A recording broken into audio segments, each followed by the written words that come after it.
Did you know that 73% of young professionals report making major career decisions based on their parents' expectations rather than their own desires?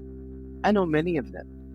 Today, we're diving deep into how parental influence shapes our identity and, more importantly, how to find your own path without burning bridges.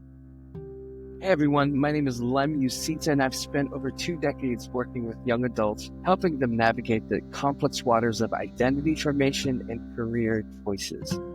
As a specialist in identity development, I've seen firsthand how parental influence can either empower or hinder personal growth. Let me ask you this. Have you ever caught yourself making a decision and thought, wait, is this what I want, or is this what my parents want for me? There's this identity crisis we all face. Erik Erikson, the pioneering psychologist who gave us the theory of psychosocial development, identified that our early 20s through our 30s constitute a critical period that he called intimacy versus isolation. But what many don't realize is that this stage is heavily influenced by how well we resolve our earlier identity crisis during adolescence, which is the previous stage. James Marcia, building on Erikson's work, found that many young adults entered their careers in what he calls a state of foreclosure, adopting their parents' values and career choices without questioning them. This isn't just theory, it's something that I see every day in my practice. Now, let's break down how parental influence shapes our identity. Number 1, value transfer. Parents unconsciously transmit their beliefs about success, worth, and achievement. Carol Gilligan's research shows that this transmission begins as early childhood and continues well into adulthood. Think about your definition of success. Is it a high-paying job, a prestigious title, or maybe it's about stability and security? Gilligan's study revealed that these core beliefs about success are usually formed by age 7. Primarily through observing our parents' reactions to various life situations. One young professional I work with, Michael, always felt guilty about pursuing his passion for teaching because his parents had subtly conveyed that real success meant a 6-figure salary. It wasn't until he examined these inherited values that he could make peace with his career choice. 2, behavior modeling. We often adopt our parents' problem-solving approaches and decision-making patterns without even realizing it. Research by Jane Kroger shows that these patterns can persist well into our 30s unless consciously examined. Let me give you a concrete example. When faced with career decisions, do you tend to be cautious and analytical, or do you tend to trust your instincts? Kroger's research suggests that these decision-making styles are often direct copies of our parents' approach. What did they do? I had a client who always made pros and cons lists for every minor decision, causing decision paralysis in her career. Through our work together, she realized she'd adopted her engineering father's analytical approach, even though she naturally preferred to trust her intuition. Understanding this freed her to develop her own decision-making. 3, emotional dependencies. Many young professionals struggle with what Ruth Ellen Josselson calls psychological gravity, the emotional pull to meet parental expectations, even when they conflict with personal desires. This is perhaps the most powerful and subtle form of parental influence. Josselson's research shows that even highly successful professionals in their 30s can feel like teenagers again when discussing career changes with their parents. The emotional bonds formed in childhood create what she calls invisible loyalties, unspoken obligations that can keep us tethered to career paths that don't align with our authentic selves.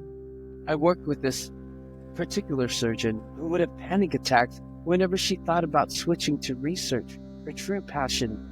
The fear wasn't about the career change itself, but about disappointing her mother, who had sacrificed everything to put her through medical school. Understanding these emotional dependencies is crucial because they often operate below our conscious awareness, influencing our decisions in ways we don't recognize. Patterns of influence, values, behaviors, and emotional dependencies create what I call the parent trap. It's not that our parents intentionally set these traps, rather, they're the natural result of the complex parent-child relationship. The key is recognizing these influences so we can make conscious choices about which ones serve us and which ones need to be modified or released. Now here's the breaking point. Let me share a story about Sarah, a 20-year-old lawyer who came to me in tears. She had spent 7 years building a successful career in corporate law, following her father's footsteps, but she was miserable. Through our work together, she realized she'd never actually chosen law, she'd inherited the choice. This brings us to a crucial point. According to research by Jeffrey Arnett, who studies emerging adulthood, the most successful identity formation happens when young adults feel safe enough to explore alternatives to their parents' choices. So here's how you find your path. Here's what the research tells us about developing a healthy identity while maintaining family relationships. Number 1, differentiation. Murray Bowen's family systems theory suggests that healthy identity formation requires emotional differentiation from parents while maintaining connection. Number 2, exploration. Marcia's identity status theory emphasizes the importance of active exploration before commitment to any life path. Number three, integration. Recent work by Cooper, Grodevin, and Condon shows that the healthiest outcomes occur when young adults can integrate parental wisdom with personal choices. Now here's what you can do. Let's dive into 3 research-backed steps you can take today to start forming your authentic identity while maintaining healthy family relationships. Number 1, identity mapping. Take time to list your values, interests, and goals. Then mark which ones were inherited and which ones were chosen. Let me show you how this works.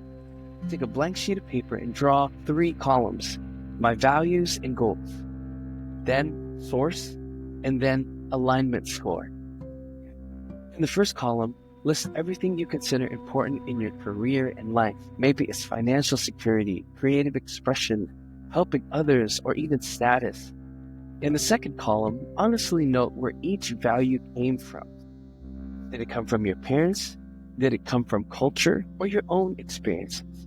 Finally, in the third column, rate how aligned you feel with each one, and then put a value from 1 to 10. I had a client, Jamie, who discovered through this exercise that her drive for perfectionism, something she thought was intrinsically her, was actually inherited from her high-achieving mother. This awareness allowed her to consciously choose which standards served her and which ones she could release. Number 2, controlled exploration. Create safe spaces to try new paths without burning bridges. This could mean taking classes, volunteering, or shadowing professionals in fields that interest you. Think of this as creating a career laboratory. Research by Jeffrey Arnett shows that identity formation is most successful when young adults can experiment in low-risk environments. Start small. Maybe it's a weekend course in graphic design while keeping your day job, or volunteering at a nonprofit in the field that interests you. One of my clients, Alex, was a financial analyst interested in environmental work.